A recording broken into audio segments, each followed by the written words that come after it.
अस्सलामुअलैकुम रहमतुल्लाहि व बरकातुहू। आप देख रहे हैं मेरा यूट्यूब चैनल और मैं हूं गुलाम नबी मद्दी। दुनिया भर से आज की 10 बड़ी ताज़ा आलमी खबरें इस वीडियो के अंदर आपके सामने रखेंगे। इन खबरों के हवाले से अपनी राय कमेंट के ज़रिए से हम तक लाजमी पहुँचाएँ और दुनिया भर के अहवाल से बाखबर रहने के लिए अगर आपने अभी तक हमारा यूट्यूब चैनल न्यूज़ की दुनिया सब्सक्राइब नहीं किया तो उसे लाजमी कर लें। दुनिया भर से आज की 10 बड़ी खबरों का आगाज़ करते हैं। सबसे पहले बात करेंगे ईद उल अज़हा के हवाले से। नाज़रीन किराम, पूरी दुनिया के अंदर मुसलमान ईद उल अज़हा मना रहे हैं। दुनिया के अंदर बसने वाले 2 अरब से ज़ायद मुसलमान ईद उल अज़हा की जो इबादत है क़ुरबानी वो भी अदा कर रहे हैं और दुनिया भर के अंदर मुख्तलिफ़ ममालिक में ईद उल अज़हा के लिए ईद की नमाज भी अदा की गई है। और इसी तरह से जो ईद उल अज़हा के मौके पर खुशियाँ हैं वो बाँटी जा रही हैं। बिलखुसूस वो इलाके जहाँ पर जंग है, जहाँ पर जुल्म है, जहाँ पर गैर मुल्कियों का कब्ज़ा है या दहशत गर्दों का कब्ज़ा है या जालिमों का कब्ज़ा है, वहाँ पर भी लोग खुशियाँ मना रहे हैं। अगरचे वो मज़लूम आज भी इंसाफ का मुतालबा कर रहे हैं और अपने मुसलमान भाइयों से ये उम्मीद लगाए हुए हैं कि उनके मुसलमान उनकी मदद करेंगे, उनके भाई उनकी मदद करेंगे। नाज़रीन किराम, ईद उल अज़हा के लिए मस्जिद अक़सा के अंदर 1.5 लाख से ज़ायद मुसलमानों ने ईद उल अज़हा की नमाज अदा की और मस्जिद अक़सा के अलावा शाम के अंदर, लीबिया के अंदर, यमन के अंदर, इराक़ के अंदर, अफ़गानिस्तान के अंदर, मकबूजा कश्मीर के अंदर, बर्मा के अंदर और दुनिया भर के अंदर वो इलाके जहाँ मुसलमानों पर जुल्म है वहाँ भी ईद उल अज़हा मनाई जा रही है। ईद उल अज़हा का ये त्यौहार ये एक तरह से अल्लाह रब्बुल इज़्ज़त की जानिब से एक अजीम इबादत का दिन भी है और मुसलमानों के दरमियान बाहमी उल्फत और मोहब्बत का दिन है और इसी तरह से इसार और क़ुरबानी का पैगाम देने का ये दिन है कि हम में से हर शख्स को इसार और क़ुरबानी के जज्बे से लैस होना चाहिए और अपने मज़लूम मुसलमान भाइयों की मदद के लिए हर दम तैयार रहना चाहिए।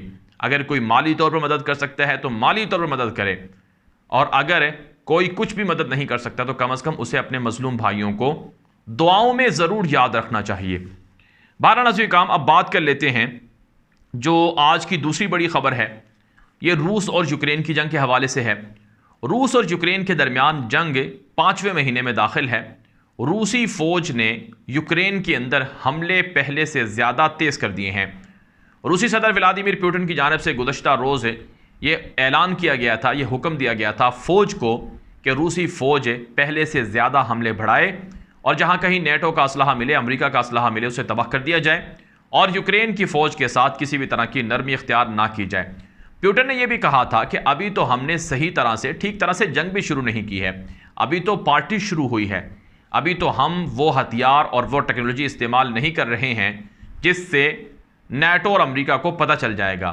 चुनाचे अब नाज़रीन किराम, जंग का एक ख़तरनाक मरहला शुरू हो गया है और आज मुख्तलिफ यूक्रेन के शहरों के अंदर बमबारी पहले से ज़्यादा देखी गई है और दर्जनों लोगों के हलाक होने की खबरें सामने आ रही हैं।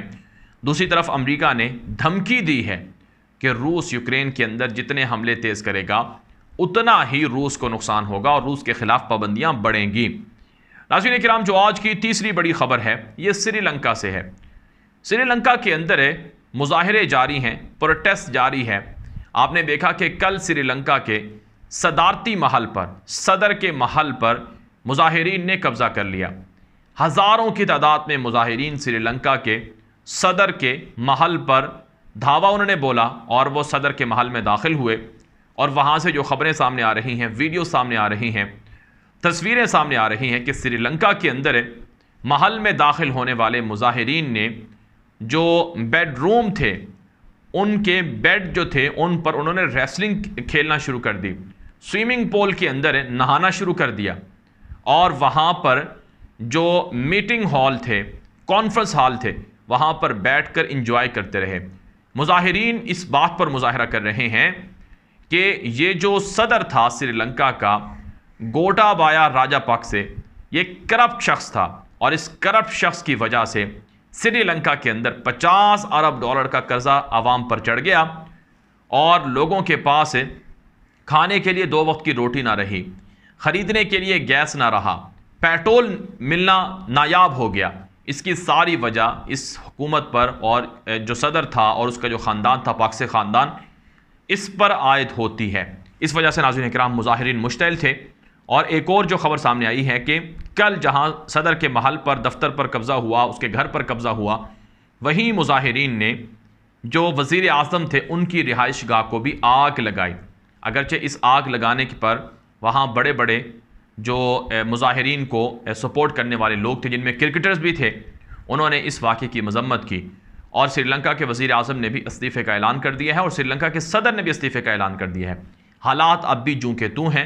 अमेरिका ने कहा है कि श्रीलंका के अंदर जो सियासी जमातें हैं उनको हालात कंट्रोल में करने चाहिए, इश्तियाल और वायलेंस को नहीं बढ़ाना चाहिए। जबकि नाज़रीन किराम ऐसी वीडियोज़ और तस्वीरें भी सामने आ रही हैं कि श्रीलंका के अंदर मुज़ाहिरीन पर फ़ौज और पुलिस के ज़रिए से बदतरीन तशद्दुद भी किया गया है। जबकि बाज़ पुलिस और बाज़ फ़ौज के एहलकारों ने मुज़ाहिरीन के सामने रास्ते छोड़े हैं और उनके सामने सरेंडर भी किया है।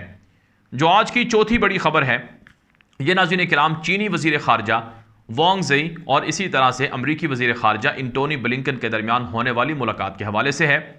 ये मुलाकात हुई है चीनी अमरीकी वज़राए ख़ारजा के दरमियान मलेशिया में, इंडोनेशिया में ये मुलाकात हुई है, जहाँ पर G20 ममालिक की कॉन्फ्रेंस जारी है। इस हवाले से जो आलमी मीडिया रिपोर्ट कर रहा है कि अमरीकी वज़ीर ख़ारजा एंटोनी ब्लिंकन ने कहा कि हमारी ख्वाहिश है कि चाइना रूस की हिमायत से दस्तबरदार हो जाए और रूस जो कुछ यूक्रेन के अंदर कर रहा है, चीन इसकी मजम्मत करे और चीन रूस को रोके।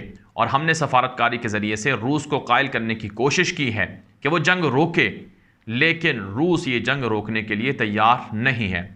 दूसरी तरफ से चीनी वज़ीर ख़ारजा और चीन का मीडिया ये बयान दे रहा है कि चीनी वज़ीर ख़ारजा ने अमेरिका को कहा है कि रूस पर पाबंदियाँ लगाने से मसाइल मज़ीद बढ़ रहे हैं। रूस के लोगों को और दुनिया के अंदर कहत और बाकी लोगों को मसाइल फेस करना पड़ रहे हैं। इसलिए डायलॉग के ज़रिए से, बातचीत के ज़रिए से इस जंग का जो नतीजा है या इस जंग का जो हल है वो निकाला जाए और इसके लिए चीन अपना किरदार अदा करने को तैयार है।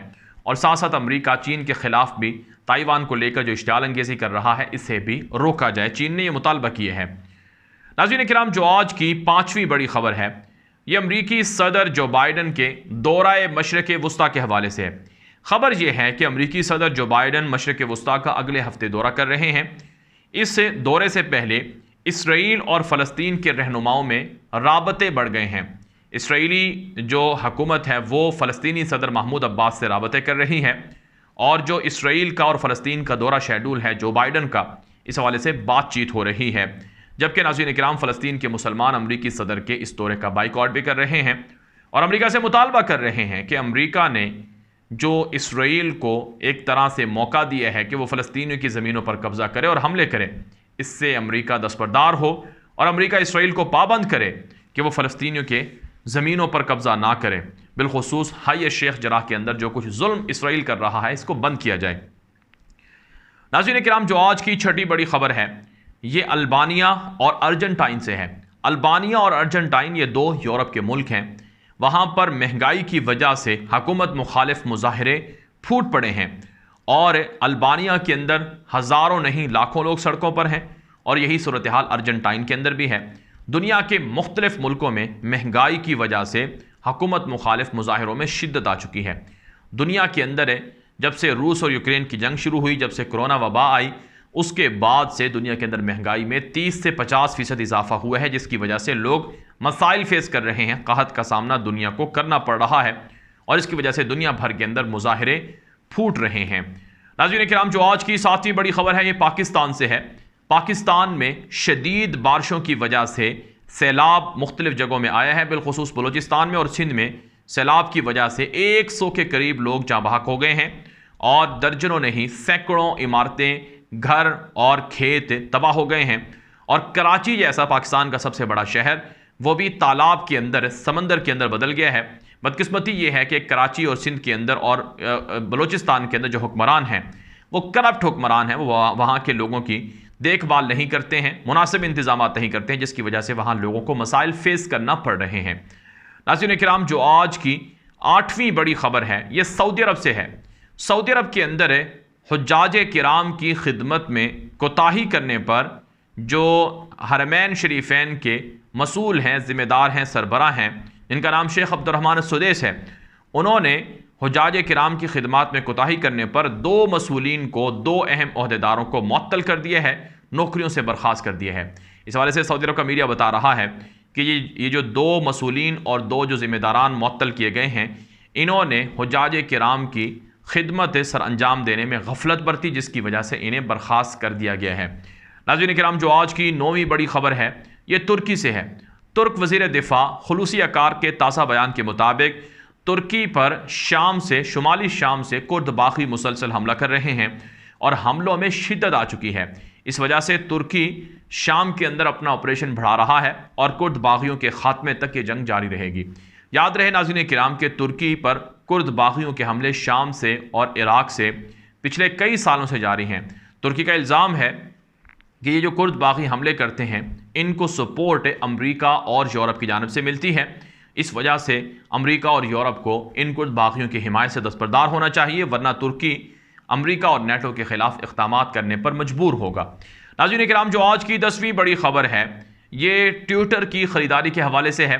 ट्विटर जो कि सोशल मीडिया की एक बड़ा प्लेटफॉर्म है, ट्विटर की ख़रीदारी की थी दुनिया के अमीर तरीन शख्स एलन मस्क ने 44 अरब डॉलर 44 बिलियन डॉलर का मुआहिदा किया था ट्विटर ख़रीदारी का। ये जो 44 अरब डॉलर की ख़रीदारी का सौदा था ये एलन मस्क ने कैंसिल कर दिया है। एलन मस्क ये कहता है कि ट्विटर की ख़रीदारी के हवाले से जो हमारा मुआहिदा हुआ था, मुआहिदे पर जो ट्विटर इंतज़ामिया है वो अमल नहीं कर रही है, इसलिए अब मैं ट्विटर को ख़रीदने वाला नहीं हूँ। इस हवाले से कहा गया कि बहुत से बॉट अकाउंट थे, स्पैम अकाउंट थे, फेक अकाउंट थे, उस हवाले से उन्होंने मुझे बताना था लेकिन नहीं बताया गया और भी कुछ रीज़न बताई गई हैं।